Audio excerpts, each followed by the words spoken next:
Praise the Lord. Welcome to Jesus Spiritual Power Ministries. Jesus Spiritual Power Ministries. చాలా రోజులైంది కదా, 1 week gap వచ్చింది. So కొన్ని పనులు ఉండడం వల్ల చేయలేకపోయినాను. బట్ ఈరోజు చాలా అతి ముఖ్యమైనటువంటి అంశంతో ప్రేరేపణ కలిగి నేను ఈ యొక్క అంశాన్ని చెప్పబోతున్నాను. అంశం పేరు వచ్చేసి authorities and powers of Satan అంటే సాతాను యొక్క అధికారాలు మరియు శక్తుల గురించి మాట్లాడుతున్నాం. ఇది చాలా వరకు చాలామంది చెప్పరండి, ఎందుకంటే భయమనో లేకపోతే అది ఒక ఏమంటారు చూడు, తప్పు అనో అపరాధం అనో లేకపోతే ఇంకొకటి ఊహించుకుంటున్నారు. ఒకటి గుర్తుపెట్టుకోండి, పుట్టిన ప్రతివాడు యుద్ధం చేయక తప్పదు. ఈ జీవితం అనేటువంటిది పోరాటం. అంటే ఎలాగంటారా, మంచి చెడుకు సంబంధించినటువంటి పోరాటం. నువ్వు పుట్టినప్పటి నుంచి చనిపోయేంత వరకు నువ్వు తెలుసుకునేది ఏంటంటే ఏది మంచిది ఏది చెడు అని. సో ఈ జీవితం అనేటువంటిది మంచి చెడుకు సంబంధించినటువంటి పోరాటం. నువ్వు పోరాడకున్నా నువ్వు యుద్ధరంగంలో ఉన్నావు కాబట్టి, నువ్వు పోరాడకపోతే నువ్వు గెలవకపోతే ఆటోమేటిక్గా నిన్ను శత్రువులు చంపేస్తారు. కాబట్టి వేరే ఆప్షన్ లేదు, నువ్వు పోరాడాల్సిందే. ఒకటి, నువ్వు మంచిగా ఉంటే చెడు నీ మీద చెడుతో పోరాడాల్సి వస్తుంది, లేదా నువ్వు చెడుగా ఉంటే ఖచ్చితంగా మంచి నీ మీదికి ఖచ్చితంగా వస్తుంది. వేరే ఆప్షన్ లేదు. కాబట్టి మనం మంచికి సంబంధించిన వాళ్ళం, దేవునికి సంబంధించిన వాళ్ళం కాబట్టి నిత్యము పోరాడాల్సి వస్తుంది. సో పోరాటంలో, యుద్ధ ఫీల్డ్లో, బ్యాటిల్ ఫీల్డ్లో శత్రువుల యొక్క బలాబలాలు ఏంటి, శత్రువుల గురించి పూర్తి వివరాలు తెలుసుకోకపోతే నువ్వు ఏ విధంగా పోరాడగలుగుతావు? సృష్టిలో ఇవన్నీ బాగాలే, కానీ పూర్తి వివరాలు తెలుసుకోకపోతే భయాలు అట్లే ఉన్నాయి, అనుమానాలు అట్లే ఉన్నాయి, వాటి పట్ల అవగాహన తక్కువ. ముఖ్యంగా చూసుకుంటే మన దేశంలో, మన ప్రాంతంలో, తెలంగాణ అండ్ ఆంధ్ర కొన్ని ప్రాంతాలలో ఈ దయ్యపు శక్తులు యొక్క అవేర్నెస్ అనేది చాలా తక్కువ. దాని గురించి మాట్లాడడానికి పోయినా కానీ భయపడతారు. సో కాబట్టి నేను ప్రత్యేకమైనటువంటి ఈ విషయాన్ని, ఇంపార్టెంట్ అయిన ఈ విషయాన్ని నేను మీ ముందుకు తీసుకొని వచ్చాను. నా అంశంలోకి వెళ్దాము. ఫస్ట్, ఈ ఏదైతే మనకు అంటే మనం ఫస్ట్ ఈ సబ్జెక్ట్ చెప్పాలంటే మనకు కావాల్సింది ఏంటో తెలుసా? బైబిల్లో, అంటే బైబిల్ దాన్ని ఏమంటారు, బైబిల్ ట్రైనింగ్ తీసుకుంటాం కదా. బైబిల్ ట్రైనింగ్లో థియాలజీ చేసేటప్పుడు డిఫరెంట్ కేటగిరీస్ ఉంటాయి. అందులో డిమనాలజీ అనేటువంటిది ఒక కేటగిరీ, డిమనాలజీ. సో ఫస్ట్ డిమనాలజీ గురించి తెలుసుకున్న తర్వాత అంశంలోకి మెల్లగా వెళ్దాము. ఈ మధ్య నేను బాధాకరమైన విషయం ఏంటంటే,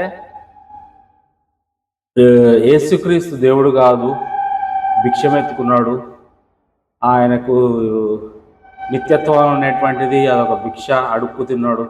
ఏంటండి ఇంత దారుణం! అసలు నేను కూడా లాజరస్ ప్రసన్న బాబు అసలు ఏంటి ఇలాంటి మాటలు మాట్లాడుతున్నాడు? తన తండ్రి ఎంతో అమోఘమైనటువంటి జ్ఞానం ఉన్న మనిషి.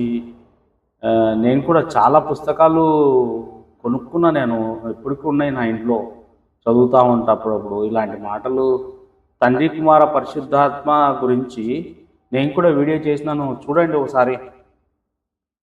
దయచేసి ఎవరైతే క్రీస్తుని ఒప్పుకోరో వాళ్ళంతా యాంటీ క్రైస్ట్ అని మీకు అందరికీ తెలుసు కదా. యేసుక్రీస్తుని నీ నోటితో ప్రభు అని ఒప్పుకోవాలి. సో ఎనీహౌ, ఇలాంటి క్రైస్తవత్వంలో ఇలాంటి జరగడం బాధాకరమనే విషయం చెప్తున్నా నేను. ఓకే, సో డిమినాలజీ అనేటువంటి ఒక సబ్జెక్టు చాలా లోతైన సబ్జెక్టు, చాలా చాలా డీప్గా మనం అంటే చెప్తా ఉంటారు మనకు బైబిల్ ట్రైనింగ్ సెంటర్స్లో. దీని గురించి ఫస్ట్ తెలుసుకొని అంశంలోకి వెళ్దాము. మన అంశం వచ్చేసి తెలుసు కదా, అథారిటీస్ అండ్ పవర్స్ ఆఫ్ సాతాను అధికారాలు మరియు శక్తులు. ఇవి తెలియాలంటే ఫస్ట్ డిమినాలజీ గురించి తెలియాలి. డిమినాలజీ అనేటువంటిది ఏంటంటే ఇది గ్రీకు పదమైనటువంటి డైమోనియా అంటే దయ్యం, లోగోస్ అంటే శాస్త్రం లేదా అధ్యయనం. ఓకే, అంటే దెయ్యాల గురించినటువంటి అధ్యయనం లేదా దెయ్యాల శాస్త్రాన్నే డిమినాలజీ అంటారు. ఓకే, సో బైబిల్ స్టడీలో దీని ఉద్దేశం ఏంటంటే దెయ్యాలు ఎక్కడి నుండి వచ్చాయి, ఎందుకు ఉన్నాయి అన్నది తెలుసుకోవడానికి కోసం, అవి ఎలా పనిచేస్తాయో గ్రహించడం, యేసుక్రీస్తు ద్వారా మనకు వాటిపై ఉన్న అధికారాన్ని నేర్చుకోవడము, భయపడకుండా జాగ్రత్తగా ఉండే ఆత్మీయ జ్ఞానానికి సంబంధించినటువంటి విషయాలు మనం నేర్చుకుంటాము. డిమినాలజీ యొక్క ముఖ్య ఉద్దేశము డిమినాలజీ ముఖ్యమైన బైబిల్ అంశాలు ఏముంటాయంటే, మొదటిగా దెయ్యాల ఆరంభం అంటే ఆరిజిన్ ఆఫ్ డీమోన్స్, అంటే దెయ్యాల యొక్క పుట్టుక, దెయ్యాల యొక్క ఆది ప్రారంభం. సో ఇందులో దెయ్యాలు మొదట దేవుణ్ణి సృష్టించిన దెయ్యాలు అనేటువంటి మొదట దేవుడు సృష్టించిన దూతలే, కానీ సాతానుతో కలిసి తిరుగుబాటు చేశాయి కొన్ని దేవదూతలు. ప్రకటన గ్రంథం మనం 12వ అధ్యాయం 7 నుంచి 9 చూసుకున్నట్లయితే మనకు తెలుస్తుంది. ప్రకటన గ్రంథం, మైకేల్ మరియు అతని దూతలు సాతానుతో యుద్ధం చేశాయి, ఆ సర్పం తన దూతలతో కూడా పడగొట్టబడెను. ఈ పడిపోయిన దూతలే దెయ్యాలు లేదా ఈవిల్ స్పిరిట్స్ అంటాం. అర్థమైందా? ప్రకటన గ్రంథం 12వ అధ్యాయము 7 నుంచి 9 వరకు చదువుకున్నట్లయితే మైకేలు మరియు అతని దూతలు సాతానుతో యుద్ధం చేశారు. ఆ ఆదిఘట సర్పం తన దూతలతో కూడా ఓడిపోయిన తర్వాత తన దూతలో కూడా పడగొట్టబడాను. ఈ పడిపోయిన దూతలే దెయ్యాలు. ఈ దెయ్యాలకు అధిపతి సాతాను, లూసిఫరు, ఘట సర్పము, చాలా రకాలైన పేర్లు ఉంటాయి. నెక్స్ట్, డిమినాలజీ అనేటువంటిది ఎందుకు చదవాలి? క్వశ్చన్, డిమినాలజీ అనేటువంటిది ఎందుకు చదవాలి? భయపడకుండా ఆత్మీయ జ్ఞానం పొందడానికి, ఆత్మీయ యుద్ధం, స్పిరిచువల్ వార్ఫేర్ అంటారు, ఆత్మీయ యుద్ధం ఎలా చేయాలో తెలుసుకోవడానికి, పవిత్రతతో నడవడానికి, చీకటి రాజ్యానికి ద్వారాలు మూసివేయడానికి, యేసు విజయం మనదే అని తెలుసుకోవడానికి. సో డిమినాలజీ అనేది భయంకరమైనటువంటి విషయం ఏం కాదు. ఇది దేవుని అధికారాన్ని, యేసు విజయం ఎలా మనం జీవితంలో పనిచేస్తుందో తెలియజేసే ఆత్మీయ విజ్ఞానం. ఓకే, దాన్ని ఏం సపరేట్గా ఏం చూడకండి, బట్ తెలుసుకోవాల్సినటువంటి ముఖ్యమైనటువంటి కంటెంట్ ఇది, విషయాలు. ఎందుకంటే చాలా చోట్ల చెప్పరు ఇది, నేను ఎక్కడ చూడలేదు డిమినాలజీ గురించి పబ్లిక్లో ప్రీచింగ్లో కానీ ఎక్కడ డైరెక్ట్ చెప్పరు. బట్ ఇది తెలుసుకోవాల్సిన విషయం, చాలా ఇంపార్టెంట్ బైబిల్లో. సో నెక్స్ట్, మనకు ఇక్కడ పవర్స్ అండ్ అథారిటీస్ అంటే ఏమేమి అధికారాలు ఉన్నాయో ఒకసారి చూద్దాం బైబిల్లో సాతానుకు. సో సాతాను యొక్క టైటిల్స్ చాలా రకాలు ఉన్నాయండి. ఆ టైటిల్స్ చూసిన తర్వాత రెఫరెన్సెస్ చూద్దాం ఫస్ట్ ఒక పర్టికులర్గా. So first prince of this world అంటారు. సాతాను ఏమంటారు? ప్రిన్స్ ఆఫ్ దిస్ వరల్డ్, ఈ లోకానికి రాకుమారుడు అంటారు. దీనికి రెఫరెన్స్ వచ్చేసి యోహాను రాసినటువంటి పత్రిక 12వ అధ్యాయం 31వ వచనం, అలాగే 14వ అధ్యాయం 30వ వచనము, అలాగే 16వ అధ్యాయము 11వ వచనము. యోహాను 12వ అధ్యాయము 31, అలాగే యోహాను 14వ అధ్యాయము 30వ వచనం, అలాగే యోహాను 16వ అధ్యాయము 11వ వచనం. ప్రిన్స్ ఆఫ్ దిస్ వరల్డ్, సాతాను లోక వ్యవస్థలను ప్రభావితము చేసే తాత్కాలికమైనటువంటి పరిపాలకుడు అని యేసు వారు చెప్పారు. రెండవది, గాడ్ ఆఫ్ దిస్ వరల్డ్, ఈ లోక దేవుడు అని కూడా సాతాను పిలువబడ్డాడు.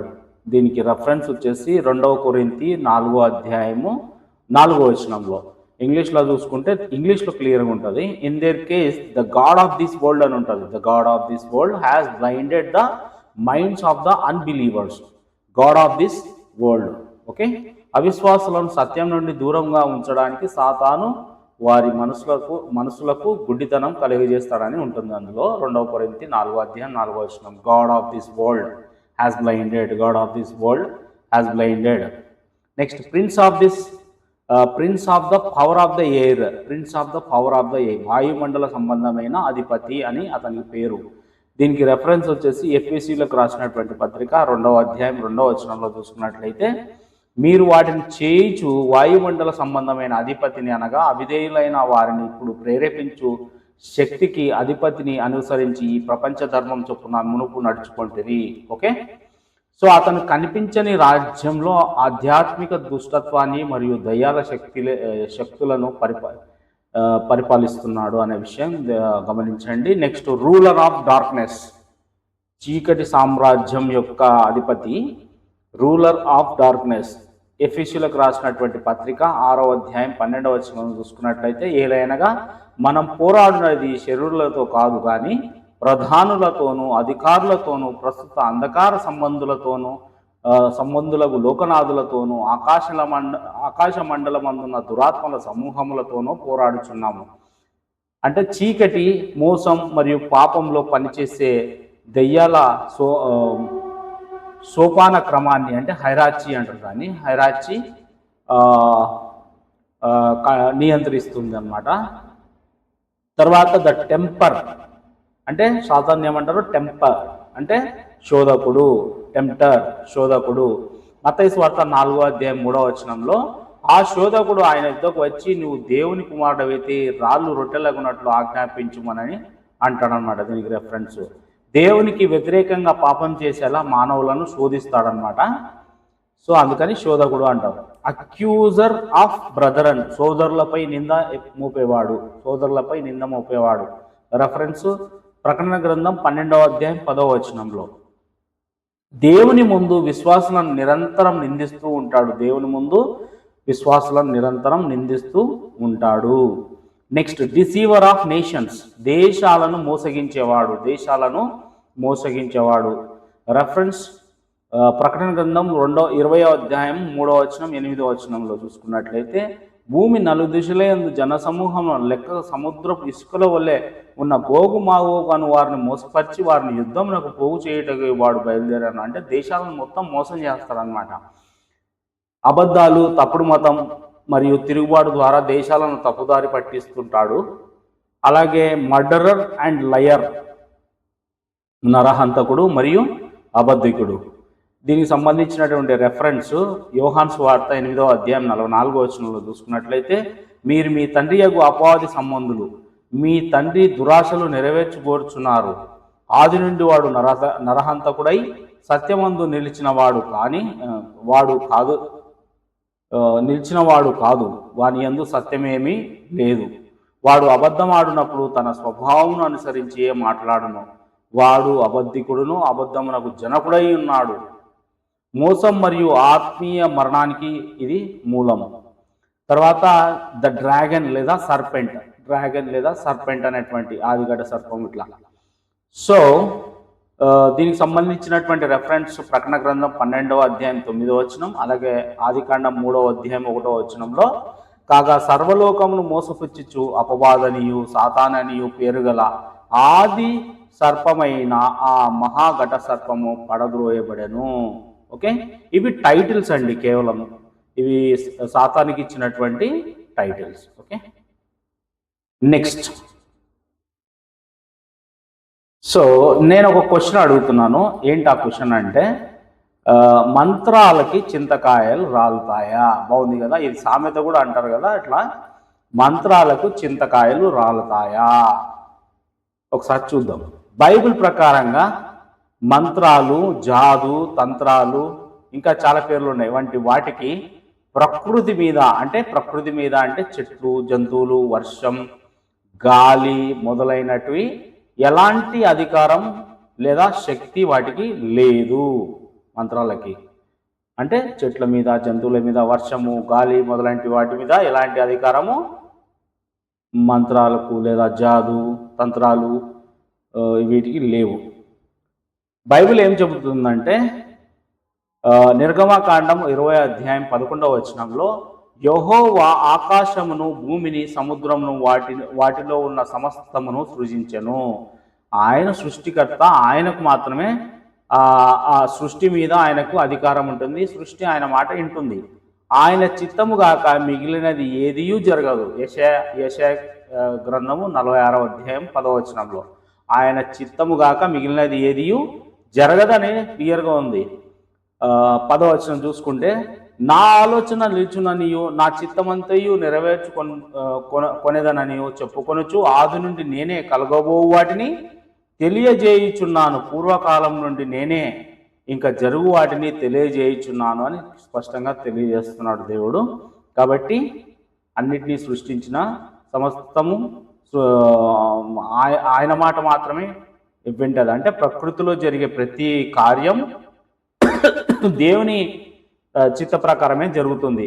మంత్రాలకు చెట్లు చింతకాయలు రాలడం, వర్షం పడడం లేదా గాలి మారడం లాంటివి జరగవు. ఆయన ఆజ్ఞ ప్రకారంగానే జరుగుతుంది. బైబిల్ ఎలా హెచ్చరిస్తుంది? ద్వితీయోపదేశకాండం 18వ అధ్యాయం 10 నుంచి 12 వరకు చదువుకుంటే, ద్వితీయోపదేశకాండం 18వ అధ్యాయం 10 నుంచి 12 వరకు చదువుకున్నట్లయితే తన కుమారునైనా తన కుమార్తెనైనాను అగ్నిగుండం దాటించి కొంతమంది చేస్తూ ఉన్నారు ఊర్లలో. ఈవెన్ క్రైస్తవులలో కూడా ఇంకా సంపూర్ణంగా అంటే వాళ్ళకు తెలిసి కూడా చేస్తూ ఉన్నారు. కొన్ని సందర్భంలో అగ్ని వేసి అగ్నిగుండం, కొన్నిసార్లు ఇతర మత విశ్వాసాలలో దాంట్లో అగ్నిగుండాలని దాటించడము చేస్తున్నారు. శకునం చెప్పించుకోవడం, సోదగానినైనాను, మేఘ శకునంలైనను, సర్పశకునంలైనను కానీ చెప్పు వాణినైనాను, చిల్లంగి వాణినైనాను, మాంత్రికునైనాను, ఇంద్రజాలికునైనాను, కర్ణపిశాచి నడువు వాణినైనాను, దయ్యముల యొక్క విచారణ చేయి వాణినైనాను మీ మధ్య ఉండనీయకూడదు. జ్యోతిషాలు కూడా చెప్పించుకుంటారు. అవన్నీ దీనికి సంబంధించినటివే. అంటే చిల్లంగి లేదంటే శకునం చెప్పించుకోవడం ఇవన్నీ దాని కిందికే వస్తాయి. కాబట్టి మీరు కూడా అట్లాంటి పని చేస్తే దయచేసి మీరు దేవుడు మీకు హెచ్చరిస్తున్నాడు, మానుకోండి. ఓకే, అంటే మంత్రాలకు ఎటువంటి శక్తి లేదు. ప్రకృతి విషయాలు దేవుడు నియంత్రిస్తాడు. మంత్రాలు దేవుని చిత్తానికి విరుద్ధమైనవి. సంక్షిప్తంగా చెప్పాలంటే మంత్రాలకు చింతకాయలు రాలవు. దేవుడు అనుమతించినప్పుడు మాత్రమే ప్రకృతి స్పందిస్తుంది. చాలామంది ప్రజలు మాంత్రిక శక్తి ఉందని నమ్మినా బైబిల్ ప్రకారం అది మోసం మాత్రమే, అబద్ధ శక్తి. ఓకే, నెక్స్ట్, బైబిల్ మంత్రగాళ్ళ శక్తి యొక్క నిజమైన మూలం ఏంటి అంటే ఎక్కడి నుంచి ఇదంతా జరిగింది, ఆరిజిన్ చూసుకున్నట్లయితే బైబిల్లో క్లియర్గా ఉంటుంది. అంటే బైబిల్లో మనం చెక్ చేసుకున్నట్లయితే దీనికి సంబంధించినది మనం బైబిల్లో కొన్ని ఇన్సిడెంట్స్ దగ్గరికి వెళ్దాం. మొదటిగా ఫరో మంత్రగాళ్ళు ఎలా చేయగలిగారు? నిర్గమకాండం 7వ అధ్యాయం 10వ వచనం నుంచి 12వ వచనం వరకు చదువుకున్నట్లయితే మోషే తన కర్రను నేల మీద వేసి పాము చేసినప్పుడు ఫరో మంత్రగాళ్ళు కూడా తమ మంత్రాలతో అదే విధంగా పాములను చేశారు. కానీ ఇక్కడ గమనించినట్లయితే మోషే కర్ర పాము అయి వారి పాములను మింగేసింది. నిర్గమకాండం 7వ అధ్యాయం 12వ వచనంలో చూసుకున్నట్లయితే దీనికి తెలుస్తుంది. దీని అర్థం ఏంటి అంటే మంత్రగాళ్లకు కొంత తాత్కాలిక లేదా భ్రమాత్మక శక్తి, ఇంగ్లీష్లో ఇల్యూజనరీ పవర్ ఉంటుంది. కానీ అది దేవుని సృష్టి కాదు. అంటే ఇల్యూజన్ పవర్. ఇల్యూజన్ అంటే మీకు బాగా భ్రమపరచు ఆత్మ అంటారు కదా, భ్రమ ఇల్యూజన్ అంటే నిజం కాదనమాట. అది సాతాను లేదా చెడు ఆత్మల ద్వారా వచ్చే మోసపు శక్తి. దేవుడు అనుమతించినంత వరకు మాత్రమే వాళ్ళు చూపగలరు లేదా చేయగలరు, అది దేవుడు అనుమతిస్తే తప్ప. అలాగే 2వ తెస్సలోనీయులకు రాసినటువంటి పత్రిక 2వ అధ్యాయం 9వ వచనం 10లో చూసుకున్నట్లయితే నశించుచున్న వారు తాము రక్షించబడుటకై సత్య విషయమైన ప్రేమను అవలంబింపకపోయిరి గనుక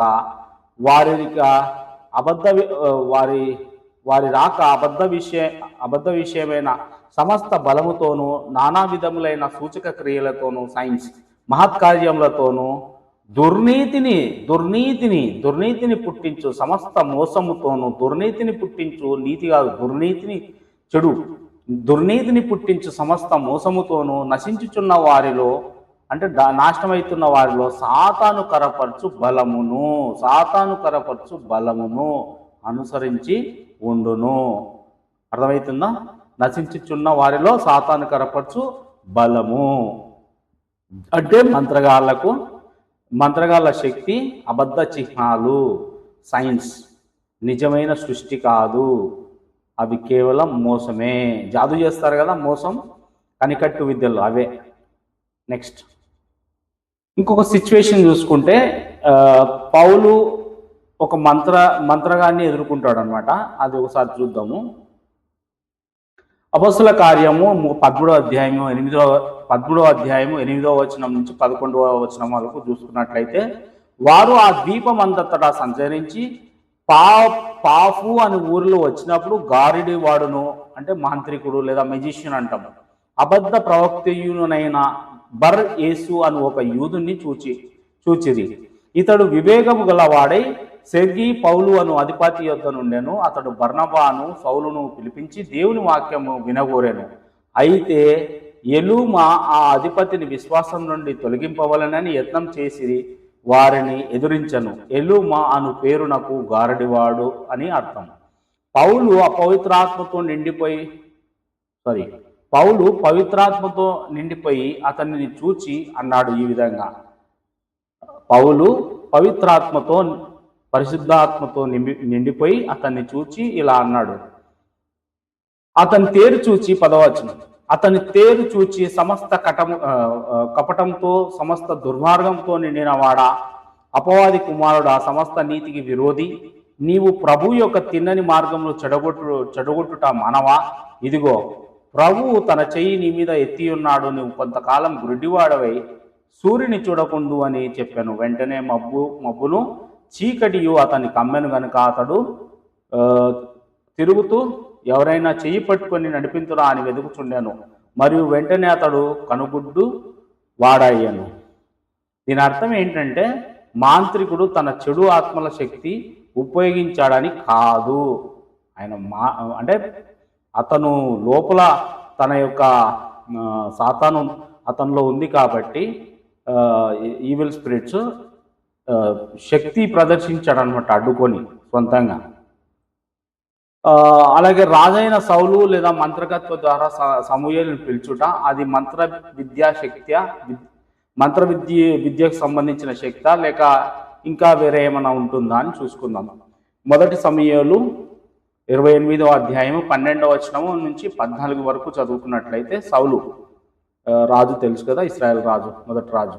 అప్పుడు సౌలు నా కొరకు మీరు కర్ణపిశాచం గల యొక్క స్త్రీని కనుగొనుడి, నేను పోయి దానిచే విచారణ చేతునని తన సేవకులకు ఆజ్ఞయ్యగా వారు చిత్తం.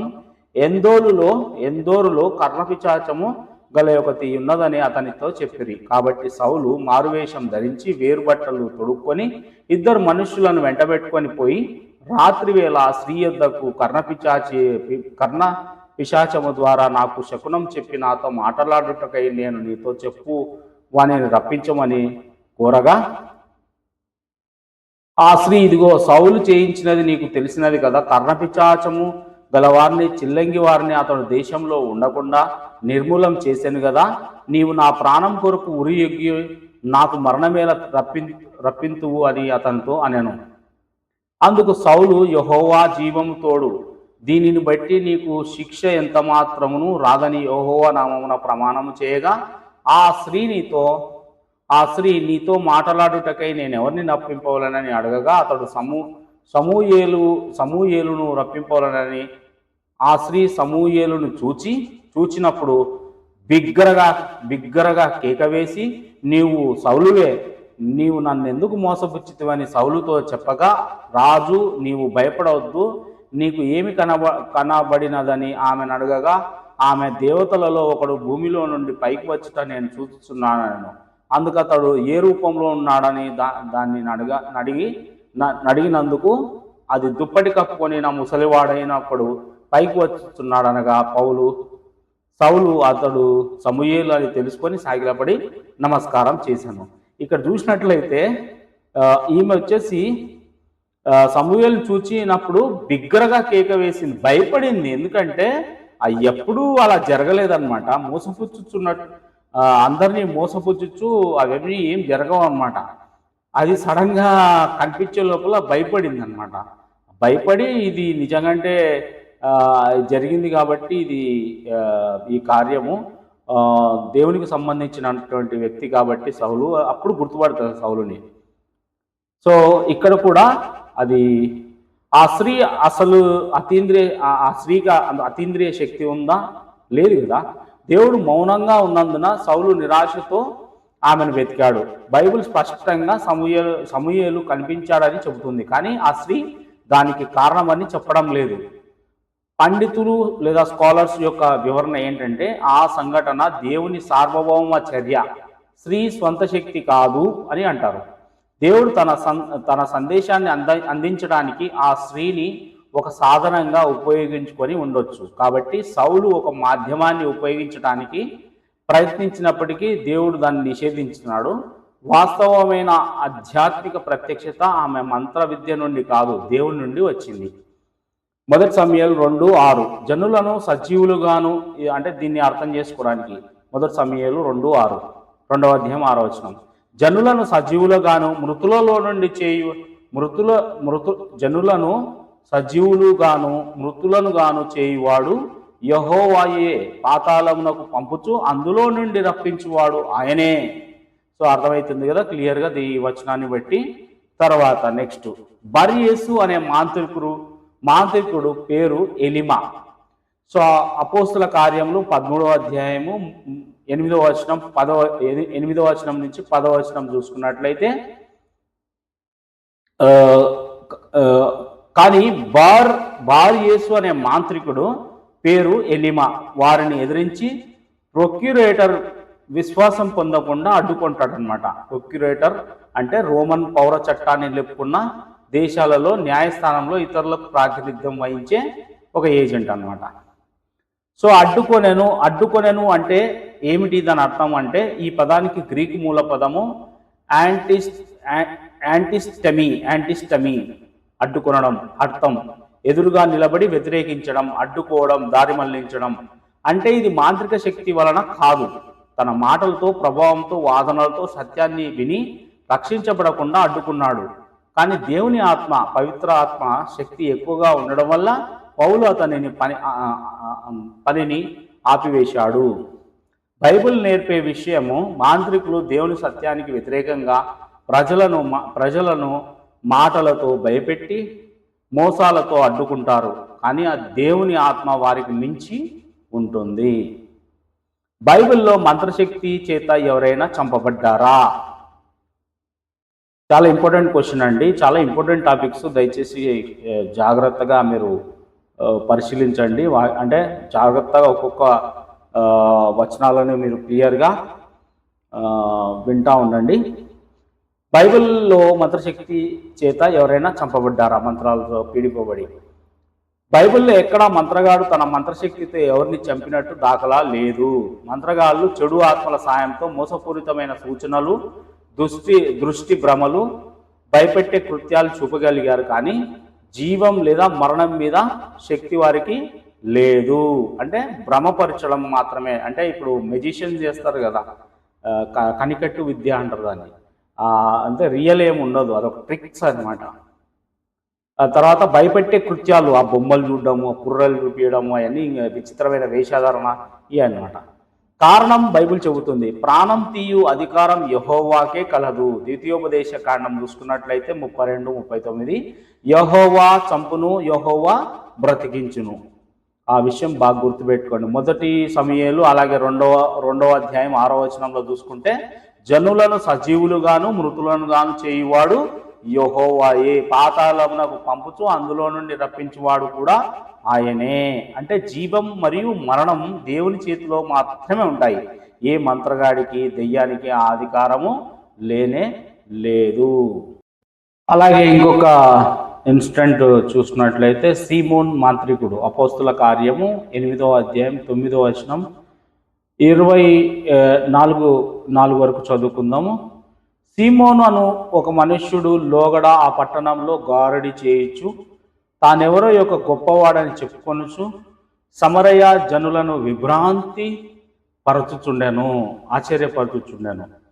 కొద్దివాడు మొదలుకొని గొప్పవాని మట్టుకు అందరూ దేవుని మహాశక్తి అనబడిన వాడు ఇతడే అని చెప్పుకొనుచు అతన్ని లక్ష్యపెట్టిరి. అతడు బహుకాలం గారడీలు చేయించు వారిని విభ్రాంతి పరిచినందున వారు అతనిని లక్ష్యపెట్టిరి. కానీ పేతురు చేత దేవుని శక్తి ముందు అతని మంత్ర విలువ లేకపోయింది. అతను ఎవరిని చంపలేకపోయాడు, మోసం మాత్రమే చేశాడు. గారడీ విద్య అండి, మ్యూజిషియన్. ట్రిక్స్ ఉంటాయి అంతేగాని అదంతా నిజమేం కాదు. అతను సీమోన్ అనేటువంటి మాంత్రికుడు ఎవరిని చంపలేదు మంత్రాలచే. అలాగే బలాము ప్రవక్త, సంఖ్యాకాండము 22వ అధ్యాయము అలాగే 24వ అధ్యాయం చదివినట్లయితే కంప్లీట్గా బలాము మాంత్రిక పద్ధతుల్లో ఇశ్రాయేలు మీద శాపం చేయాలనుకున్నాడు, శాపం పెట్టాలనుకున్నాడు. కానీ దేవుడు అతని నోటి ద్వారా ఆశీర్వాద వచనమే మాట్లాడించాడు. ఎవరిని చంపలేదు, శాపం ప్రయోజనం లేకుండా పోయింది. సో ఇక్కడ కూడా మీకు చూసుకున్నట్లయితే అంటే మంత్రాల ద్వారా చంపుతారా లేదా అనే విషయాన్ని తెలుసుకుంటున్నాము. మంత్రాల ద్వారా పిచ్చివారయ్యారా ఎవరైనా బైబిల్లో, లేదా వ్యాధులకు గురయ్యారా అనే విషయం ఒకసారి తెలుసుకుందాం. మొదట తెలుసుకోవాల్సిన సత్యం ఏంటంటే బైబిల్ ప్రకారము మంత్రాలు, దెయ్యాలు, చెడు ఆత్మలు మనుష్యులను భయపెట్టగలవు, మోసగించగలవు. కానీ దేవుడు అనుబంధించినప్పుడు మాత్రమే శరీరం లేదా మనసుపై ప్రభావం చూపగలవు. అది గుర్తుపెట్టుకోండి. మళ్ళీ చదువుతున్నా. మంత్రాలు, దెయ్యాలు, చెడు ఆత్మలు మనుషులను భయపెట్టగలవు, మోసగించగలవు. కానీ దేవుడు అనుబంధించినప్పుడు మాత్రమే శరీరం లేదా మనసుపై ప్రభావం చూపగలవు. ఓకే. యోబు ఉదాహరణకు సాతాను శరీరంపై వ్యాధి తెచ్చాడు. యోబు గ్రంథం 2వ అధ్యాయం 6వ వచనం నుంచి చూసుకున్నట్లయితే యెహోవా సాతానుతో చెప్పెను, ఇతని ప్రాణమును మినహాయించి ఇతని మీద నీ చెయ్యి వేసి అతన్ని ప్రాణమును ఏ హాని కలిగించవద్దని దేవుడు చెప్తాడు. అప్పుడు సాతాను యోబును తల నుండి పాదం వరకు దుష్ట పూతతో అతన్ని కొడతాడనమాట, అంటే పుండ్లు. ఇక్కడ గమనించండి, సాతాను స్వయంగా చేయలేదు, దేవుడు అనుమతించినప్పుడు మాత్రమే వ్యాధి తెచ్చాడు. యోబు దేవుని మీద విశ్వాసం కోల్పోలేదు. అంటే దెయ్యాలు లేదా మంత్రాలు వ్యాధి చేయగలవు, కానీ దేవుడు అనుమతించినప్పుడు మాత్రమే. యేసుక్రీస్తు శిష్యులు కానీ పాత నిబంధనలో ప్రవక్తలు కానీ ఎవరికైనా మంత్రవిద్య వలన వ్యాధిగ్రస్తులయ్యినట్టు లేదా చంపబడినట్టు ఎక్కడన్నా దాఖలాలు ఉన్నాయా? బైబిల్ ప్రకారంగా సమాధానము, బైబిల్లో ఎక్కడా దేవుని ప్రవక్తలు లేదా యేసు శిష్యులు మంత్రవిద్య వల్ల చంపబడ్డారు లేదా దానివల్ల బాధపడినట్లు రాయబడలేదు. దేవుని పిల్లలు ఎల్లప్పుడూ దయ్యాల శక్తి కంటే గొప్ప ఆత్మీయ అధికారాన్ని కలిగి ఉంటారని వాక్యం చెబుతుంది. పాత నిబంధనలో మోషే, ఏలియా, ఎలీషా వంటి ప్రవక్తల కాలంలో కూడా మంత్రవిద్య ఉంది. ఐగుప్తులో ఫరో మాంత్రికులు ఇలాగా. కానీ వారు దేవుని శక్తి ముందు పరాజయం పొందారు లేదా చెందారు. మోషే మరియు అహరోను చేసినట్లే ఐగుప్తు మాంత్రికులు చేశారు. కానీ అహరోను దండ మాంత్రికుల దండను మింగివేసేసింది. నిర్గమకాండం 7వ అధ్యాయం 12వ వచనం. అలాగే బాలాము అనే మాంత్రికుడు ఇశ్రాయేల్ మీద శాపం పెట్టాలనుకున్నాడు. కానీ దేవుడు అతని నోటి ద్వారా ఆశీర్వాదము మాత్రమే పలికించాడు. దేవుడు అనుమతించినంత వరకు ఎవరు మంత్రవిద్యతో ఆయన ప్రజలకు హాని చేయలేదు. అలాగే సమూయేలు, ఇర్మియా, యెషయా లాంటి ప్రవక్తలు ప్రజల చేత బాధింపబడ్డారు, కానీ మాంత్రిక శక్తుల వల్ల కాదు, రాజకీయ మరియు ఆత్మీయ విరోధుల చేత వాళ్ళు బాధింపబడ్డారు. అలాగే కొత్త నిబంధనలో యేసు శిష్యులు అనేక కష్టాలు, హింసలు, మరణాలను ఎదుర్కొన్నారు. కానీ ఇవన్నీ మంత్రవిద్య వల్ల కాదు, సువార్త ప్రకటించినందుకు వచ్చిన హింసలు. ఉదాహరణకు పేతురు సిలువ వేయబడ్డాడు, యాకోబు తల నరికి చంపబడ్డాడు. అపోస్తుల కార్యము 12వ అధ్యాయం 2వ వచనంలో చూసుకున్నట్లయితే, అలాగే మంత్ర విద్యకు వ్యతిరేకంగా శక్తి ఉన్న ఉదాహరణలు. సీమోను మాంత్రికుడు ఫిలిప్పు ప్రచారం చూశాక ఆశ్చర్యపడ్డాడు. అలాగే పౌలు ఎలిమా అనే మాంత్రికుడిని ఎదుర్కొని దేవుని శక్తితో అతడిని కంటి చూపు కోల్పోయేలా చేశాడు. అలాగే ఎఫెసులో విశ్వాసులు తమ మంత్ర విద్య పుస్తకాలను మొత్తం తెచ్చి కాల్చివేశారు. అంటే అందులో ఏం లేదని. ఆత్మీయార్థం, దేవుని వాసులు పవిత్రతతో నిండినప్పుడు ఏ మాంత్రిక శక్తి వారిని తాకదు. మీ మీద ఏర్పరచబడిన ఏ ఆయుధమును సఫలం కాదని యెహోవా సెలవిచ్చుచున్నాడు. యెషయా గ్రంథం 54వ అధ్యాయము 17వ వచనంలో. ఓకే, ఏ ఆయుధము వర్ధిల్లదు. యేసు రక్తం మరియు దేవుని నామము మాంత్రిక చీకటి శక్తులపై సంపూర్ణ విజయం మనకు కలిగిస్తాయి. పాత నిబంధనలో కానీ కొత్త నిబంధనలో కానీ దేవుని ప్రవక్తలు లేదా యేసు శిష్యులు మంత్ర విద్య వల్ల హతమార్చబడలేదు. వారు మరణించారంటే అది దేవుని చిత్తంలో భాగంగా సాక్ష్యంగా మరణించారు, కానీ ఎప్పుడు మాంత్రిక శక్తుల వల్ల కానీ కాదు. యేసు కాలంలో దెయ్యపు బాధలు. నూతన నిబంధనలలో చాలా మంది దెయ్యాల వలన మతిస్థిమితం కోల్పోయిన వారు ఉన్నారు. ఉదాహరణ సేనా దెయ్యాలు. మార్కు సువార్త 5వ అధ్యాయం 1 నుంచి 15వ వచనం వరకు చూసుకున్నట్లయితే, ఒక మనిషి చెడు ఆత్మలతో, చాలా గ్రూప్ ఆఫ్ స్పిరిట్స్ అన్నమాట. ఒక మనిషి చెడు ఆత్మలతో బాధపడుతూ సమాధుల్లో ఉండేవాడు. అతడు పిచ్చివాడిలాగా ప్రవేశించేవాడు, గొలుసులను తెంచేవాడు. యేసు వచ్చి ఆ దయ్యాలను బయటికి పంపినప్పుడు అతడు బుద్ధిగల వాడై సమాధానంగా కూర్చుండాను. ఇక్కడ మనం చూస్తున్నది ఏంటంటే, పిచ్చి భయంకర ప్రవర్తన దయ్యపు బాధ వల్ల వచ్చింది, మంత్రశక్తి వల్ల కాదు, కానీ అదే చెడు ఆత్మల పని. తర్వాత దెయ్యాల ద్వారా వ్యాధులు.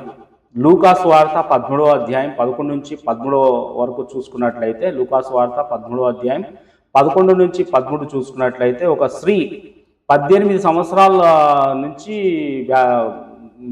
ఆ వ్యాధితో బాధపడుతుంది. దెయ్యముల చేత ఆమె వంగిపోయి ఉండను. ఆమెను యేసు స్వచ్ఛపరిచాడు. ఇక్కడ కూడా వ్యాధి కారణం దెయ్యపు బంధనం, మంత్రం కాదు. ఇక్కడ దెయ్యము ఆ విధంగా ఆమెను 18 సంవత్సరాల నుంచి బాధిస్తుంది. యేసు ఆ చెడు ఆత్మను గద్దించి ఆమెను పూర్తిగా స్వస్థపరిచాడు. మంత్రాలు స్వతంత్రంగా ఎవరికి వ్యాధి పిచ్చితనం చేయలేవు. దేవుడు అనుమతించినప్పుడు మాత్రమే సాతాను లేదా చెడు ఆత్మలు ప్రభావం చూపగలవు, మరియు యేసు నామంలో ఆ శక్తి పూర్తిగా ఓడిపోతుంది. మంత్రాలు, దెయ్యపు బంధనలు, ఆత్మల చేత పిచ్చితనము, అద్భుత విముక్తులు, ఇవి క్రీస్తు మరియు శిష్యుల కాలంలో ఎక్కువ ఎందుకు జరిగాయి? ప్రశ్న. యేసు భూమిపై ఉన్నప్పుడు దేవుని రాజ్యం ప్రత్యక్షమైంది. మత్తయి సువార్త 12వ అధ్యాయం 28వ వచనంలో, దేవుని ఆత్మ వలన నేను దెయ్యములను వెళ్ళగొట్టుచున్న ఎడల నిశ్చయంగా దేవుని రాజ్యం మీ యొద్దకు వచ్చి ఉన్నది. దేవుని రాజ్యం వచ్చిందంటే అప్పుడు చీకటి శక్తులు అనేటువంటి పారదోలబడుచున్నవనేటువంటి సత్యము తెలుస్తుంది. అక్కడి నుంచే దాని యొక్క పని ప్రారంభమైంది. అంటే యేసు సత్యాన్ని ప్రకటించాడు, దెయ్యపు శక్తులు ఆయన ఎదుట బహిర్గతమయ్యాయి. ఇదే కారణం ఆ కాలంలో అత్యధిక దెయ్యపు బంధనాలు, విముక్తులు, అద్భుతాలు జరిగాయి. నెక్స్ట్, దేవుడు తన కుమారుడు సాక్ష్యాన్ని నిరూపించడానికి అప్పుడు ఎందుకు జరిగినాయంటే ఎక్కువ. రెండవది, యోహాను సువార్త 10వ అధ్యాయం 37వ వచనం 38వ వచనంలో చూసుకున్నట్లయితే, నా తండ్రి పనులు నేను చేయకపోతే నన్ను నమ్మవద్దు, కానీ వాటిని చేస్తే వాటిని ద్వారా మీరు తెలుసుకోండి. యేసు అద్భుతాలు, దెయ్యాలను వెళ్ళగొట్టడం, రోగులను స్వస్థపరచడము, ఇవి ఆయన దేవుని కుమారుడు అని నిరూపించే సాక్ష్యాలు. దీనివల్ల ప్రజలు ఆయనలో విశ్వాసంలో ఎక్కువగా బలపరచబడ్డారు. అలాగే మూడో విషయం, శిష్యుల కాలంలో కూడా అద్భుతాలు, తర్వాత దెయ్యాలను వెళ్ళగొట్టడానికి కారణం ఏంటంటే ఇదే రీజన్. మార్క్స్ వార్త 16వ అధ్యాయము 20వ వచనంలో చూసుకున్నట్లయితే, వారు వెళ్ళి ప్రతి చోట సువార్త ప్రకటించిరి, ప్రభు వారితో కూడా ఉండి సూచనల చేత వాక్యమును స్థిరపరిచాను. అంటే శిష్యులు ప్రకటించిన సువార్త నిజమే అని దేవుడు సూచనలు, అద్భుతాల చేత నిరూపించాడు. దేవుని వాక్యం కొత్తగా స్థాపింపబడుచున్న కాలం కావడంతో దెయ్యపు శక్తులకు, మంత్రాలకు ఎదురుదాడి తరహాలో శక్తివంతమైన అద్భుతాలు జరిగాయి శిష్యుల కాలంలో. దెయ్యాలు ఎలా మనిషిని పడతాయి? దెయ్యాలు ఎలా మనిషిని పడతాయి, మంత్రాల ద్వారా కాదు నాన్న. దెయ్యాలు అనేటువంటివి దేవుని విరోధి సాతానుతో కలిసి తిరుగుబాటు చేసి పతనమైన దూతలు. వీటిని ఏమంటారంటే ఫాలెన్ ఏంజల్స్ అంటారు, లేదా దుష్ట ఆత్మలు, ఇంగ్లీష్లో ఈవిల్ స్పిరిట్స్ అంటారు. వాళ్ళు దేవుని సన్నిధి నుండి త్రోసివేయబడ్డారు. ప్రకటన గ్రంథం 12వ అధ్యాయం 9వ వచనంలో చూసుకున్నట్లయితే. ఇప్పుడు వారి ప్రధాన లక్ష్యం ఏంటంటే మానవుని దేవుని నుండి దూరం చేయడం, పాపంలో బంధించడం, శరీరాన్ని, మనస్సును, ఆత్మను నియంత్రించడం, అంటే కంట్రోల్ చేయడం. యేసు పునరుద్ధానం మరియు ఆరోహణ పునరుద్ధానం తర్వాత యేసు తన అధికారాన్ని విశ్వాసులకు ఇచ్చాడు మరియు పరిశుద్ధాత్మ వారిలో నివసించడానికి వచ్చింది. అపోస్తుల కార్యం 2వ అధ్యాయం చూసుకున్నట్లయితే దాని కారణంగా భూమిపై కాంతి శక్తి, పవర్ ఆఫ్ లైట్ పెరిగింది. పరిశుద్ధాత్మ వెలుగు బలంగా ఉన్న చోట చీకటి నిలవదు. కాబట్టి దయ్యాలు బహిరంగంగా కనిపించడం కంటే దాక్కోవడం ప్రారంభిస్తాయి. వాటి పద్ధతి మారిపోయింది. కనిపించే అభివ్యక్తి నుండి అదృశ్య మోసం వరకు. మనము వీటి గురించి తెలుసుకోవాలంటే 2వ కొరింథీ 11వ వచనము 14వ వచనము, అలాగే 2వ కొరింథీలు 11:14. ఇది ఆశ్చర్యం కాదు. సాతాను తానే వెలుగుదూత వేషం ధరించుకున్నాడు. కాబట్టి నేడు చాలా వరకు దయ్యాల కార్యకలాపాలు మనసు ప్రభావము, అబద్ధాలు, భయము, వ్యసనాలు, ద్వేషము, తప్పుడు సిద్ధాంతాలు మొదలైన వాటి ద్వారా జరుగుతాయి. మునుపటిలాగా భౌతికంగా స్వాధీనం చేసుకోవడం ద్వారా కాదు. మనం ఇప్పుడు వాటిని ఎందుకు చూడలేము? నేడు మనం దయ్యాల వ్యక్తీకరణలను సాధారణంగా చూడలేకపోవడానికి 3 ప్రధాన కారణాలు ఉంటాయి. మొదటిది ఏంటంటే పరిశుద్ధాత్మ శక్తి. పరిశుద్ధాత్మ ఇప్పుడు ప్రపంచవ్యాప్తంగా లక్షలాది మంది విశ్వాసులలో నివసిస్తున్నాడు. ఆయన సన్నిధి బలంగా ఉన్న చోట దయ్యాలు బహిరంగంగా కనిపించలేవు, అవి అదుపులో ఉంటాయి. 2వ తెస్సలోనికలకు రాసినటువంటి పత్రిక 2వ అధ్యాయం 6వ వచనం 7వ వచనం చదువుకున్నట్లయితే, కాగా వాడు తన సొంత కాలమందు బయలుపరచబడవలనని వానిని అడ్డగించినది ఏదో అది మీరెరుగుదురు. ధర్మ విరోధ సంబంధమైన మర్మము ఇప్పటికే క్రియ చేయుచున్నది, కానీ ఇది వరకు అడ్డగించుచున్న వాడు మధ్య నుండి తీసివేయబడే వరకు అడ్డగించును. కాబట్టి దృష్టి దయ్యాలపై కాదు, మనలోని క్రీస్తు మహిమపై ఉంది. క్రీస్తు పూర్తి చేసిన పని. యేసు విజయం దయ్యాలను అధికారంలో బలహీనులను చేసింది. అయినప్పటికీ మోసంలో చురుకుగా ఉంది. వారు ఇప్పటికీ ఓడిపోయారని వారికి తెలుసు. అందుకే అవి ఎక్కువగా రహస్యంగా పనిచేస్తాయి, ప్రజల ఆలోచనలను ప్రభావితం చేస్తాయి, వారి నిజమైన ముఖాన్ని చూపించవు. దయ్యాలు నేటికి ఉన్నాయి. అవును, దయ్యాలు ఇప్పటికీ ఉన్నాయి. నేటికి చాలాసార్లు ముఖ్యంగా విమోచన పరిచర్యలు, మిషన్ కార్యక్రమాలు మరియు ఆధ్యాత్మికంగా చీకటి ప్రాంతాలలో దయ్యాలు ఇప్పటికీ వ్యక్తమవుతాయి మరియు యేసునామంలో వెళ్ళగొట్టబడిపోతాయి. దీనికి సంబంధించి అపోస్తల కార్యం 16వ అధ్యాయం 18వ వచనంలో చూస్తే, పౌలు సోదె చెప్పు దయ్యం వెళ్ళగొట్టాడు. నేడు విశ్వాసులు బలమైన విశ్వాసం మరియు పవిత్రతతో నడిచే చోట కూడా అదే జరుగుతుంది ఇప్పుడు కూడా. 5వ విషయం, విశ్వాసులు నిజమైన విజయం. మనం దయ్యాలను చూడకపోయినా నిజమైన శక్తి చూడటంలో లేదు. అది యేసు ద్వారా ఆధ్యాత్మిక అధికారంలో ఉంది. లూకాసు వార్త 10వ అధ్యాయం 20వ వచనంలో చూసుకున్నట్లయితే, అయినను దయ్యములు మీకు లోబడుచున్నావని సంతోషింపక మీ పేర్లు పరలోకమందు వ్రాయబడి ఉన్నావని సంతోషించుడని వారితో చెప్పాను. కాబట్టి దృష్టి దయ్యాలపై కాదు, మనలోని క్రీస్తు మహిమపై ఉంది. దయ్యాలకు మనిషిలాగా శరీరం ఉంటుందా? బైబిల్ ప్రకారం దయ్యాలకు డిమోన్ ఆర్ ఈవిల్ స్పిరిట్ మనుషుల్లాగా శరీరం ఉండదు. ఈ విషయం డైరెక్ట్గా యేసుక్రీస్తుల వారే చెప్పారు. అవి కేవలం ఆత్మీయ ప్రాణులు, స్పిరిచువల్ బీయింగ్స్. దెయ్యాలకు శరీరం ఉండదని యేసు స్వయంగా చెప్పాడు. లూకాసు వార్త 24వ అధ్యాయం 39వ వచనంలో, నేనే ఆయననని అనుకుటకు నా చేతులను నా పాదములను చూడుడి, నన్ను పట్టి చూడుడి, నాకున్నట్టుగా మీరు చూస్తున్న ఎముకలను మాంసములను భూతమునకు అంటే దెయ్యములకు ఉండవనని చెప్పి తన చేతులను పాదములను వారికి చూపాను. కాబట్టి దెయ్యాలకు మనలాంటి శరీరం ఉండదు, అవి కేవలం స్పిరిచువల్ బీయింగ్స్, స్పిరిట్స్. దెయ్యాలు మనిషిలోకి ప్రవేశిస్తాయా? అవును. యెహోవా అంటే ఆదికాండం 4వ అధ్యాయం 6వ వచనం నుంచి 7వ వచనం చూసుకున్నట్లయితే, యెహోవా కయ్యనుతో నీకు కోపమేలా, ముఖము చిన్నబుచ్చుకొని ఉన్నావేమి, నీవు సత్క్రియ చేయని ఎడల తలనెత్తుకొందువా, సత్క్రియ చేయని ఎడల వాకిట పాపం పొంచి ఉంటుంది, నీ ఎడల దానికి వాంఛ కలుగును, నీవు దానిని ఏలుదువు. అంటే సత్క్రియ చేయనప్పుడు పాపం అనేటువంటిది అంటే పొంచి ఉంటుంది. ఏది? దెయ్యం.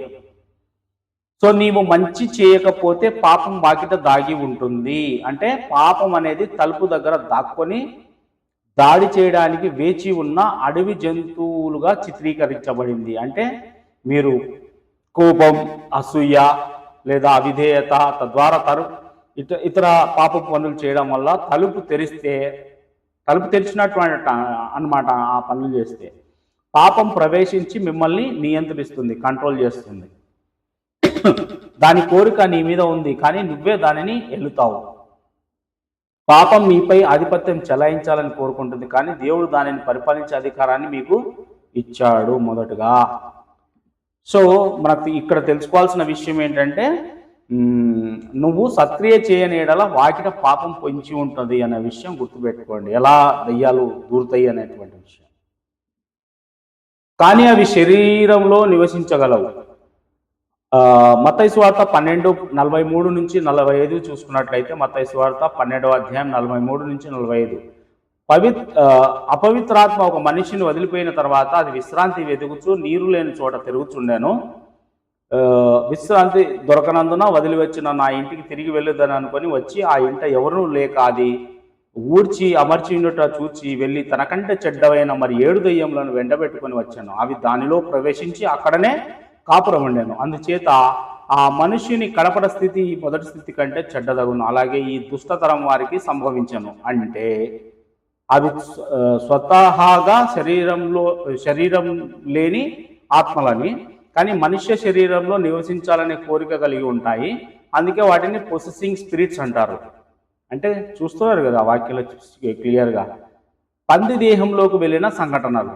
మార్కు సువార్త 5వ అధ్యాయం 12వ వచనం 13వ వచనంలో, దెయ్యాలు యేసును వేడుకొని మమ్మల్ని పందులలోకి పంపమని అడిగాయి. యేసు అనుమతించగానే అవి పందుల్లోకి ప్రవేశించాయి. ఇది దెయ్యాలకు స్వంత శరీరం లేకపోవడం కానీ జీవి శరీరంలో నివసించాలనే కోరిక ఉందని తెలుపుతుంది. కాబట్టి శరీరంలో దెయ్యాలు నివసించగలవు. దెయ్యాలు కనపడతాయా? ఎవరైనా చూశారా? బైబిల్ ప్రకారంగా దెయ్యాలకు శరీరం లేనప్పుడు ఎలా కనిపిస్తాయి? దెయ్యాలు సాధారణంగా కనపడవు. బైబిల్ ప్రకారంగా దెయ్యాలు అదృశ్య ఆత్మలు, ఇన్విజిబుల్ స్పిరిట్స్.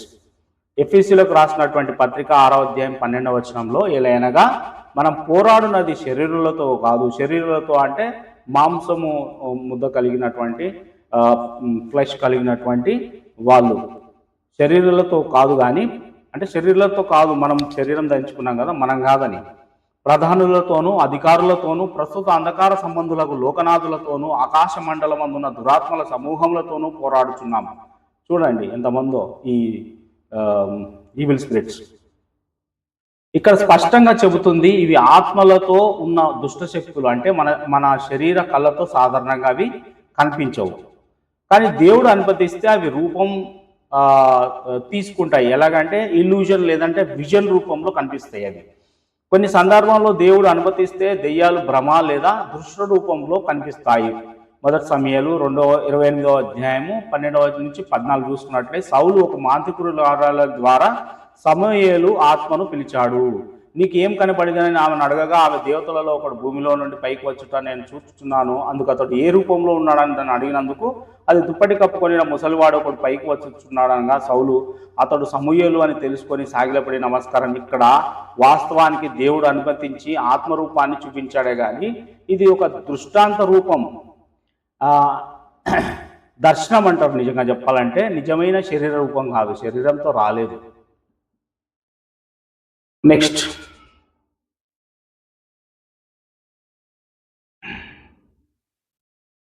భ్రమలు మరియు దృశ్యాలు, ఇల్యూజన్స్ అండ్ విజన్స్. కొంతమందికి దెయ్యం కనపడింది అని అనిపించవచ్చు, అంటే అంటుంటారు కదా నాకు అనిపించింది అని, కానీ అది ఆత్మిక దృష్టి లేదా భ్రమాత్మక రూపాలు, స్పిరిచువల్ విజన్ అంటారు, లేదా ఇల్యూజన్ అంటారు, ఇల్యూజన్ ఫామ్. బైబిల్ ప్రకారం ఆత్మలు మనిషి శరీరంలో ఆత్మలు మనిషి శరీరంలో ఉన్నటువంటి కళ్ళతో కనపడవు. కానీ దేవుడు లేదా సాతానుడు మన మనసుతో ఆత్మలో దృష్టి ఇవ్వగలడు. మనసుతో ఆత్మలో దృష్టి కళ్ళు మూసుకున్న తర్వాత కళలు రావడము, లేకపోతే ఏదో కనిపించినట్టు ఉంటుంది. విజన్ అంటారు దాన్ని, కానీ అది రియాలిటీ కాదు. దాన్ని విజన్స్ అంటారు. 2 రాజులు 6 అధ్యాయం 17వ వచనంలో చూసుకుంటే, ఎలీషా ప్రార్థించగా, ప్రభువా నా సేవకుని కళ్ళు తెరువుము, అతడు చూచున్నట్లు అని యెహోవా అతని కళ్ళు తెరిచాను. అతడు ఆకాశంలో అగ్నిరథములను చూచాను. ఇది ఆత్మీయ దృష్టి, అంటే విజన్. కాబట్టి దేవుడు అనుమతిస్తే మనిషి ఆత్మల లోకమును చూడగలుగుతాడు. అర్థమవుతుందా ఇక్కడ? అంటే విజన్లో మాత్రమే చూడగలుగుతాడు. It's not real. దెయ్యాలు మనిషిని పట్టుకునే దశలు. మొదటి దశ ఏంటంటే ప్రలోభం ద్వారా, టెంప్టేషన్. దెయ్యం ఒక మనిషి ఆలోచనల్లో సూచనలు, పాపపు ఆలోచనలు నింపుతుంది. సూచనలు, థాట్స్, ఐడియాస్ ఇట్లా. సాతాను యూదా హృదయంలో యేసును అప్పగించు చింతను నింపెను. యోహాను 13:2 చూసుకున్నట్టే, మనిషి ఈ ఆలోచనలను అంగీకరించకపోతే అది ఇక్కడే ఆగిపోతుంది అని అంగీకరిస్తే అది తదుపరి దశలోకి వెళ్తుంది. ఓకే, తర్వాత బి అంటే ప్రవేశ ద్వారం, ఓపెన్ డోర్. దెయ్యం మనిషిలోకి రావడానికి ఆత్మీయ ద్వారం కావాలి. ఈ ద్వారం పాపం లేదా ఆచరణ రూపంలో తెరుచుకుంటుంది. ఉదాహరణకు పాపం, సిన్, దురాశ, వ్యభిచారము, ద్వేషము, క్షమించకపోవడము, ఇలాగా. ఎఫెసీయులకు రాసినటువంటి పత్రిక 4వ అధ్యాయం 26వ వచనం 27వ వచనంలో చూసుకున్నట్లయితే, సాతానుకు స్థలం ఇవ్వవద్దు. సాతానుకు స్థలం ఇస్తే వచ్చేస్తుంది. మంత్ర విద్య లేదా జ్యోతిష్యము, తంత్రము ఇవి నేరుగా చీకటి శక్తులకు దారులు. భయము మరియు దుఃఖము ఇవి ఆత్మీయ బలహీనతను కలిగిస్తాయి. నశించే వస్తువులు, దురాచారాలు, మద్యపానము, మాదక ద్రవ్యాలు మొదలైనవి, వ్యభిచారాలు, విగ్రహారాధన మొదలైనవి, ఇవన్నీ సాతానుకు అధికార ద్వారం అవుతాయి. అవి పట్టాలంటే ప్రభావం, అప్రెషన్. సో దెయ్యం మనిషిని బయట నుండి దౌర్జన్యంగా ప్రభావితం చేయడం మొదలు పెడుతుంది. ఉదాహరణకు నిరాశ, భయము, కోపము, రాత్రి భయంకర కలలు మొదలగునవి. ఇవి ఆత్మీయ దౌర్జన్యాలు, స్పిరిచువల్ అబ్యూసెస్ అంటాం వీటిని. ఇది స్థాయి. నెక్స్ట్ బంధనం, బాండేజెస్ అంటారు. బాండేజెస్ అంటే అడిక్షన్స్ లోకి తీసుకెళ్తుంది. మొదట్లో దాన్ని పరిచయం చేసి అది అడిక్షన్, దాని కంట్రోల్లోకి తీసుకెళ్తుంది. పాపం క్రమంగా అలవాటుగా మారితే, లేదంటే మందు, లేదంటే సిగరెటు, లేకపోతే వ్యభిచారం ఇలాంటి మొదటగా అలవాటుగా మారితే దెయ్యం ఆ ప్రాంతాన్ని బంధించి నియంత్రిస్తుంది. దాన్ని అడిక్షన్ అంటాం. ఉదాహరణకు వ్యసనాలు, దురాశ, కామం మొదలైనవి. ఎవరు పాపం చేస్తారో వారు పాపానికి బానిసలు. యోహాను సువార్త 8వ అధ్యాయం 34వ వచనంలో చూసుకున్నట్లయితే. సో నెక్స్ట్, లోపలికి ప్రవేశం లేదా ఆక్రమణ, పొజిషన్ అంటారు. అంటే ఎలాగా? ఇది చివరి మరియు అత్యంత ప్రమాదకర దశ. దెయ్యం మనిషిని మనస్సును, మాటలు, శరీరంపై పూర్తిగా ఆధిపత్యం సంపాదిస్తుంది. ఉదాహరణకు గెరాసిన్ సేనా దెయ్యం పట్టినవాడు. మార్క్స్ వార్త 5వ అధ్యాయం 1వ వచనం నుంచి 13. అతడు సమాధులలో నివసించి గొలుసులతో కూడా బంధింపబడలేకపోయాడు. ఇక్కడ మనిషి యొక్క చిత్తం లేదా దెయ్యం చేత నియంత్రించబడుతుండడం. నెక్స్ట్, దెయ్యం ఎక్కడ నివసిస్తుంది? దెయ్యాలు మనిషి శరీరంలో, భౌతిక స్థలంలో, మనస్సులో, థాట్స్, ఆలోచనలు, ఎమోషన్స్, భావోద్వేగాల్లో లేదా ఆత్మీయంగా బలహీనమైన ప్రదేశాల్లో నివసిస్తాయి. ఓకే, అశుద్ధాత్మ మనుషుని నుండి బయలుదేరినప్పుడు తిరిగి వస్తే ఖాళీగా సర్ది నీట్గా ఉండడం కనిపించిన తర్వాత, అలంకరించినదిగా కనిపించడం తర్వాత అది కనుక్కునింది. తర్వాత దాంతోపాటు మరి ఏడు చెడు ఆత్మలను తీసుకొని వచ్చి ఇస్తుందంట. అంటే పవిత్రాత్మ లేకుండా ఉన్న ఖాళీ హృదయం, దేవుడు లేకుంటే, పవిత్రమైన హృదయం లేకుంటే అది ఖాళీగా ఉంచడం చూసి దెయ్యాలకు తిరిగి ప్రవేశ ద్వారం అవుతుంది. కాబట్టి ఎప్పుడు దేవుని వాక్యంతో నింపుకొని ఉండండి, దేవునితో సహవాసం కలిగి ఉండండి, దేవునితోనే ఉండండి. బైబిల్ ప్రకారం ఒక మనిషికి దెయ్యం పట్టిందని ఎలా గుర్తించాలి? సిమ్టమ్స్, లక్షణాలు అంటారు కదా. మనం దీనిని 3 భాగాలు చూద్దాం. బైబిల్లో ఉన్న ఉదాహరణలు. బైబిల్లో దెయ్యం పట్టిన వ్యక్తులు కొన్ని ప్రత్యేకమైన లక్షణాలు చూపారు. ఫస్ట్ అతిలోక శక్తులు అంటే సూపర్ న్యాచురల్ పవర్స్, అంటే మనం వాటిని మనకు న్యాచురల్ కాకుండా సూపర్ న్యాచురల్ అంటాం. గెరాసెన్ అనే పట్టణంలో సేన అనే దెయ్యం పట్టిన మనుషులు గొలుసులను తెంచగలిగారు. ఇది మామూలు మానవ శక్తికి మించిన బలం. ఇది అసాధారణ ప్రవర్తన, అన్యూజువల్ బిహేవియర్, కేకలు వేయడం, నగ్నంగా తిరగడం, సమాధుల మధ్య నివసించడం, ఇలాగా. మార్కు సువార్త 5వ అధ్యాయం 5వ వచనం. సామాన్య బుద్ధికి విరుద్ధమైన ప్రవర్తన అన్నమాట ఇవి. నెక్స్ట్ 3, బహుళ స్వరాలు లేదా వ్యక్తిత్వాలు, మల్టిపుల్ వాయిసెస్ ఆర్ పర్సనాలిటీస్. బహుళ స్వరాలు మనం మాట్లాడేటప్పుడు వాళ్ళ ద్వారా మనకు తెలుస్తుంది. మరియు ఆయన నీ పేరేమని వారిని అడగగా వాడు నా పేరు సేన ఏలైనగా మేము అనేకులమని చెప్పాను. దీనికి రెఫరెన్స్ మార్కు సువార్త 5వ అధ్యాయం 9వ వచనం. ఒక వ్యక్తి లోపల అనేక దురాత్మలు ఉండడం. నెక్స్ట్ దైవ విషయాలకు విరోధం. ఆ దెయ్యాలు యేసును చూచి కేకలు వేసి మా మీద శిక్ష వేయకము అని అన్నాయి. మత్తయి సువార్త 8వ అధ్యాయం 29వ వచనం. పవిత్రత, దేవుని నామం విన్నప్పుడు భయపడతాయి అన్నమాట, భయపడతారు ఆ మనుషులు. నెక్స్ట్ ప్రస్తుత కాలంలో గుర్తించే సూచనలు. దేవుని వాక్యానికి విరోధం, ప్రార్థన, వాక్యం విన్నప్పుడు తట్టుకోలేకపోవడం, వాక్యం ఎక్కువసేపు వినలేకపోవడం, కామెంట్స్ చేయడము, హేళన చేయడం మొదలగునవి. అసాధారణ స్వరం లేదా భాష, వ్యక్తి తెలియని భాషల్లో మాట్లాడడం లేదా గొంతు లేదా స్వరం మారిపోవడం. భయంకరమైన శక్తి లేదా దౌర్జన్యం, అనుకోని రీతిలో బలం చూపడం. ఆత్మీయ బాధలు, యేసునామం విన్నప్పుడు బాధపడడం, అసహనం చూపించడం అంటే ఇంపేషన్స్. స్వయాన్ని లేదా ఇతరులను హాని చేయాలనే ప్రయత్నం చేయడం. ఎప్పుడు లూకా సువార్త 8వ అధ్యాయం 29లో కూడా ఈ విధంగా ఉంది. 3, గమనించవలసిన విషయం, అన్ని కేసులు దెయ్యాలు పట్టినవి కావు. కొన్ని సందర్భంలో మనోభావ సమస్యలు, మెంటల్ ఇల్నెస్, భయం లేదా ఒత్తిడికి కూడా అలాగే కనిపించవచ్చు. కాబట్టి ప్రార్థనతో, పవిత్రాత్మ మార్గదర్శకతతో తెలుసుకోవాలి అది నిజంగా ఆత్మ సంబంధమైనదా లేక వైద్యపరమైనదా అని గుర్తించాలి. యేసుక్రీస్తులో విముక్తి. బైబిల్ చెబుతుంది, అపవాది మొదట నుండి పాపం చేయించున్నాడు గనుక పాపం చేయువాడు అపవాది సంబంధి. అపవాది యొక్క క్రియలను లయపరచుటకే దేవుని కుమారుడు ప్రత్యక్షమాయను. ఓకే, 1 యోహాను 3:8. యేసు నామంలో విశ్వాసము, ప్రార్థన, ఉపవాసము, పవిత్రాత్మ శక్తి ద్వారా మాత్రమే నిజమైన విముక్తి సాధ్యమవుతుంది. దెయ్యాలు ఎలా బలహీనమవుతాయి లేదా పారిపోతాయి? పశ్చాత్తాపం మరియు యేసు రక్తం ద్వారా శుద్ధి, యేసు నామంలో బహిష్కరణ, వాక్య పఠనము, ప్రార్థన, పవిత్రాత్మతో నింపబడడం, సాక్ష్యమిచ్చే జీవితం సాతానుకు దెబ్బతీస్తుంది. ప్రకటన గ్రంథం 12వ అధ్యాయం 11వ వచనంలో. ముఖ్యమైన బైబిల్ వాక్యాలు మనకు యాకోబు రాసినటువంటి పత్రిక 4వ అధ్యాయము 7వ వచనంలో. కాబట్టి దేవునికి లోబడి ఉండుడి, అపవాదిని ఎదురించుండి, అప్పుడు వాడు మీ యొద్ద నుండి పారిపోవును. నిబ్బరమైన బుద్ధిగల వారై మెలకువగా ఉండుడి, మీ విరోధి అయిన అపవాది గర్జించు సింహం వల్ల ఎవరిని మింగుదురా అని వెలుగుచూ తిరుగుచున్నాడు. లోకమందున్న మీ సహోదరులు ఈ విధమైన శ్రమలే నెరవేర్చున్నాయని ఎరిగి విశ్వాసమందు స్థిరులై వారిని ఎదురించండి. దెయ్యాలు మనిషిని పట్టుతాయి అంటే పాపం, భయం, అవిశ్వాసం లేదా చీకటి ఆచారాల ద్వారా మనిషి తెరిచిన ద్వారాలను ఉపయోగించి మొదట ప్రభావం చూపి చివరికి నియంత్రించడానికి ప్రయత్నిస్తాయి. కానీ యేసునామము, రక్తము, వాక్యము ద్వారా వీటికి ఎటువంటి శక్తి నిలబడలేవు. ప్రస్తుతం ఎందుకు అంతగా కనిపించటం లేదు? ఇప్పుడు పవిత్రాత్మ చర్చి లోపల సంఘాలలో పనిచేస్తున్నాయి కాబట్టి దేవుని వాక్యం పూర్తిగా మన చేతుల్లో ఉంది. బైబిల్ సువార్త స్థాపించబడిన తర్వాత ప్రత్యక్ష అద్భుతాలు అవసరం తక్కువ అయ్యాయి. యోహాను సువార్త 20వ అధ్యాయము 29వ వచనంలో, యేసు నువ్వు నన్ను చూచి నమ్మితివి, చూడక నమ్మిన వారు ధన్యులని అతనితో చెప్పాను. ఇప్పటి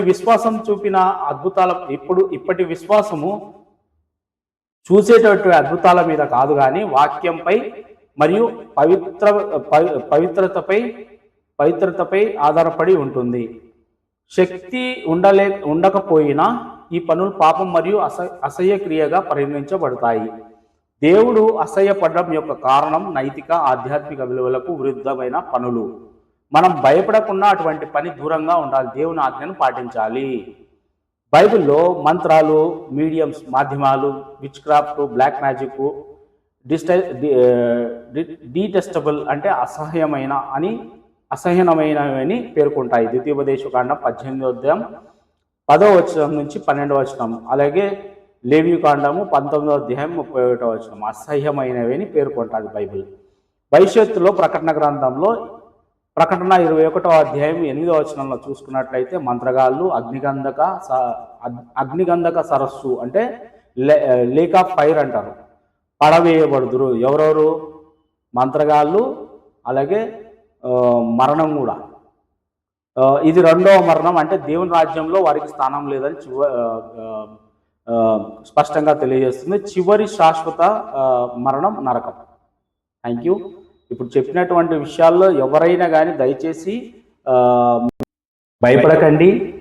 మీరు జీవంగల దేవుని నమ్మారు కాబట్టి ఈ అబద్ధ బోధను తర్వాత చాలామంది భయపెట్టే వాళ్ళు తయారైనారు కాబట్టి ఈ విషయాల్లో మీరు అవేర్నెస్ తెలుసుకొని మీరు కూడా వేరే చోట్లకు వెళ్తున్నారు. క్రైస్తవులు కూడా కొంతమంది మంత్రగాళ్ళ దగ్గరికి పోవడము, దిష్టి దీవించుకోవడము, లేకపోతే ఇలా జరిగింది నా అబ్బాయికి, ఇలా జరిగిందని, వాళ్ళంతా మీ పిల్లలే ప్రవర్తనను గమనించండి, తెలుస్తుంది. అంతేగాని విచిత్రంగా నా కొడుకు ఇట్లాడిగా, నా అబ్బాయి ఏం లేదు.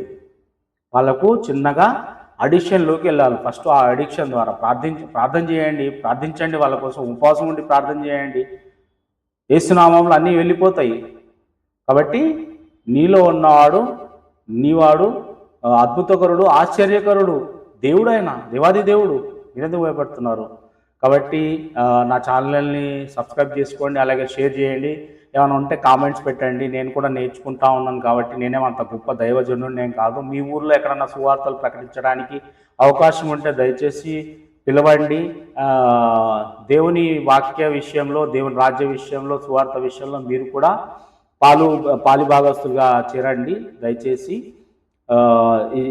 ఈ విన్నటువంటి ఈ వాక్యాన్ని ఇచ్చిన ప్రార్థనతో ముగించుకొని సెలవు తీసుకుందాం. నా తండ్రి, నా ప్రభువా, ఇదిగో తండ్రి నాయన, విత్తబడిన వాక్యాన్ని నాయన ప్రతి హృదయంలో నాటండి. వాళ్ళ యొక్క జ్ఞానాన్ని పెంచండి ప్రభువా. ఏది మంచి ఏది చెడు అనేటువంటి నాయన తెలుసుకునేలాగా వివేచనం దయచేయమని, వాక్యానుసారంగా జీవించి బిడ్డలుగా తీర్చిదిద్దామని యేసుక్రీస్తు నామమున అతి వినయంగా బ్రతిమలాడుతూ వేడుకుంటున్నాను తండ్రి. ఆమేన్. Thank you. Jesus spiritual power మినిస్ట్రీస్ని సబ్స్క్రైబ్ చేసుకోండి. Thank you. హలో.